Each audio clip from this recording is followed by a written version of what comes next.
మనల్ని ఇష్టపడే వాళ్ళ దగ్గర అహంకారం చూపకూడదు. కానీ మనల్ని పట్టించుకుని వారి దగ్గర మమకారం చూపకూడదు. ఇది సత్యం.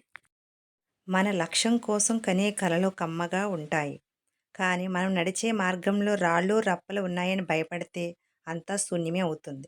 ధైర్యం చేసి ముందుకు అడిగేస్తే అంతా పూలబాటే అవుతుంది. భార్య భర్తల మధ్య ఎంత గొడవ పడినా తెల్లవారాక ఏమీ జరగనట్లు చిరునవ్వుతో మాట్లాడే ప్రేమ దొరికితే వారి జీవితం స్వర్గమే అవుతుంది. ఇది సత్యం. హలో నానా, నేను షాప్కి వెళ్ళానండి. వెళ్తే నాకు దండ నచ్చింది. నేను తీసుకుంటాను అంటే దానికి మా ఆయన 500 అవుతుంది, మీ నాన్న ఫోన్పే చేస్తాడేమో అడుగు అంటున్నాడు. సరే నేను తీసుకుంటాను, మీరు 500 ఫోన్పే చేసేయండి, ఓకేనా? నీవు లేని క్షణం పువ్వు లేని వనం, ప్రేమ లేని జీవితం వ్యర్థం. నిన్ను చూడగానే పడ్డాను ప్రేమలో, తేనెటీగ వంటి నీ హృదయం నా మనసును కవ్వించింది.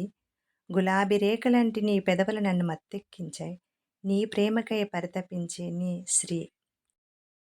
ఏవండి, నాకు ఒక చిన్న డౌటు. మొగుడు పెళ్ళాన్ని కొడితే పెళ్ళాం పుట్టింటికి వెళ్తుంది. అదే పెళ్ళాం మొగుడిని కొడితే ఎక్కడికి వెళ్తాడండి? ఇంకెక్కడికి వెళ్తాడు? చిన్న ఇంట్లోకి వెళ్తాడు.